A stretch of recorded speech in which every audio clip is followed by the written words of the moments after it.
So let us understand what is this two-stage discounting model and why is there need for this two-stage discounting model.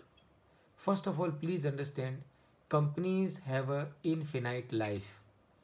Since the companies have an infinite life, cash flow projections cannot be done for infinity because you can keep on going and keep on going. So, how do you solve this problem? This problem is solved by breaking life of a company into two parts. And what those two parts are? Those two parts are number one, explicit forecast period, and number two, terminal period. Explicit forecast period and number two, terminal period. Now, what is the meaning of explicit forecast period and what is the meaning of terminal period? Let me explain this to you.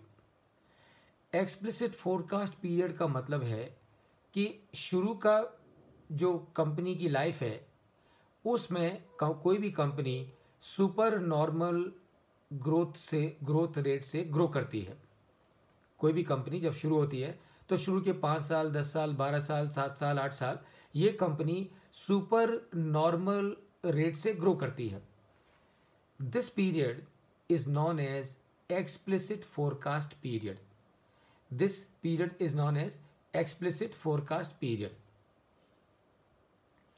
और जिस दिन ये explicit forecast period खत्म होता है उसके अगले दिन से कंपनी का टर्मिनल पीरियड शुरू होता है और वो टर्मिनल कंपनी की इन्फिनिटी तक चलता है। So that is number one and that is breaking the life of the company into two parts, explicit forecast period and the terminal period. Terminal period में ग्रोथ क्या होती है? टर्मिनल पीरियड में growth normal होती है। Explicit forecast period में growth super normal होती है या एक्स्ट्रा होती है। अब पहला काम हमको क्या करना है डिस्काउंटेड कैश फ्लो मेथड को यूज करने के लिए? पहला काम हमको ये करना है कि हमको कंपनी की लाइफ को दो हिस्सों में डिवाइड करना है, that is explicit forecast period and number two terminal period. अब दूसरा स्टेप हमको क्या करना है? दूसरा स्टेप हमको करना है कि एक्सप्लिसिट फोरकास्ट पीरियड में कंपनी की ग्रोथ क्या होगी वो मालूम करना है और टर्मिनल पीरियड में कंपनी की ग्रोथ क्या होगी वो मालूम करना है। अब ये कैसे मालूम करेंगे? We are only valuation professional. We are not supposed to be knowing everything on this earth. So what we have to do? We have to talk to the client and the management of the client and ask them कि भाई ये आपकी company है, इस company को और इस business को आप ज़्यादा समझते हो बजाय इसके कि कोई और समझे। तो आप हमको बताइए कि आपके हिसाब से जो एक्सप्लिसिट पीरियड आपने वर्कआउट किया है उस पीरियड में आपके कंपनी की ग्रोथ रेट क्या होगी। तो कंपनी का जो मैनेजमेंट है वो सारी स्टडी करके सब रिसर्च करके और उनके पास में जो डाटाबेस है उसको प्रोसेस करके दे विल टेल यू कि सर एक्सप्लिसिट पीरियड हमारा 5 साल का होगा और ये 5 साल में हमारी कंपनी 12% से ग्रो करेगी और 12% 5 साल के बाद ये कंपनी की जो ग्रोथ है वो नॉर्मल हो जाएगी और हमारी नॉर्मल ग्रोथ 7% की रहेगी। इसका मतलब क्या हुआ? इसका मतलब आपने सेकेंड स्टेप भी पूरा कर लिया। क्या है second step? Second step is to find out the growth rate of the explicit forecast period and the growth rate of the terminal period, and that is what you have to do. So this is the step number one, step number one and step number two. अब आपको क्या करना है? Step number three. Step number three, you have to now project the cash flow of the company. Cash flow of the company यानी कि 5 साल का अगर आपका एक्सप्लिसिट फोरकास्ट पीरियड है तो आपको 5 साल का कैश फ्लो प्रोजेक्ट करना है और 5वें साल का जो भी कैश फ्लो होगा उसको टर्मिनल पीरियड की ग्रोथ रेट से आपको मल्टीप्लाई करना है और उससे आपको ऑटोमेटिकली टर्मिनल पीरियड का कैश फ्लो मिल जाएगा। And that is your step number 3 and that is finding out future cash flows for the explicit forecast period and also for the terminal period. Step number 4. Now what you have to do? Now you have to discount these cash flows with your cost of capital.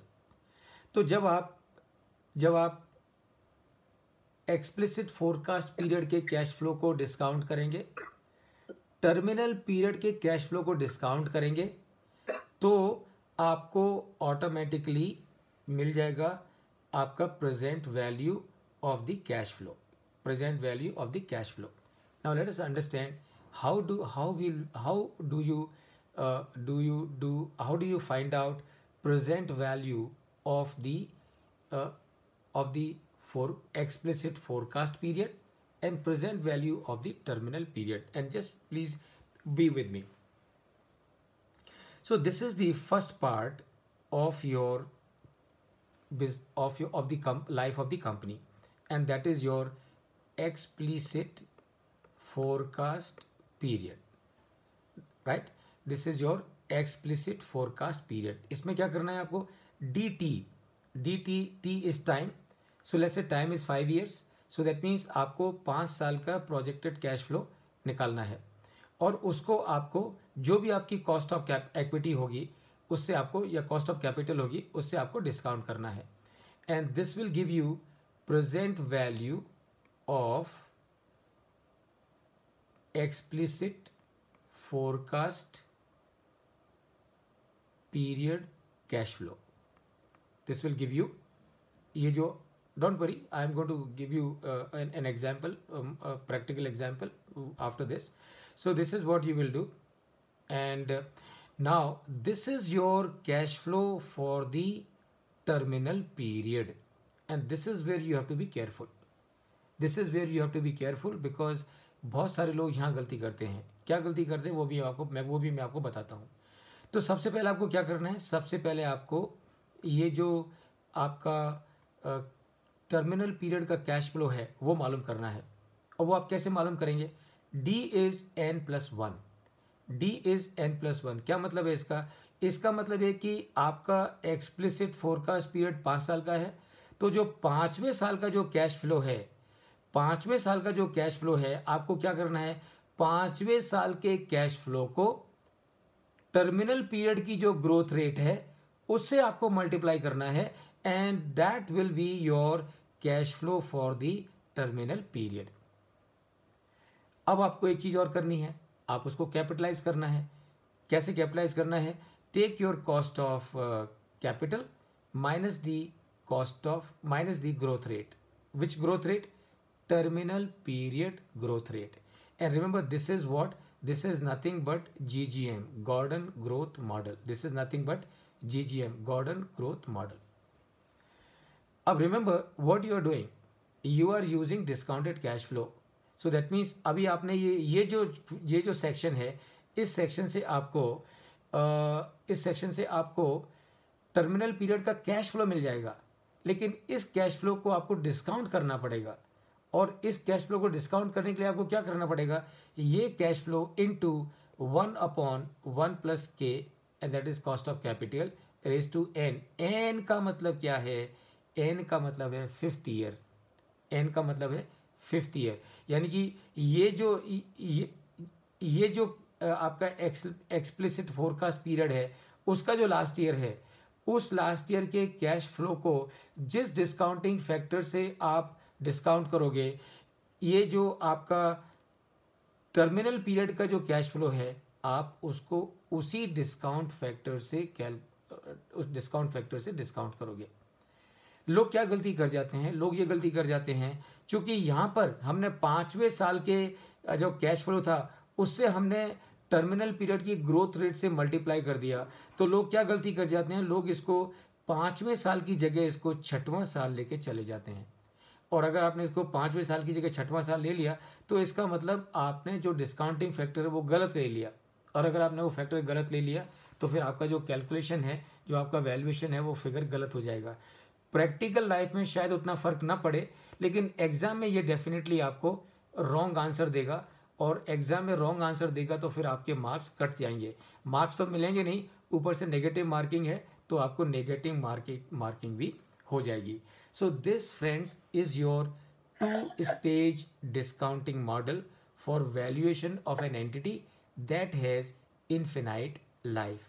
Now let me take all your questions before I move forward.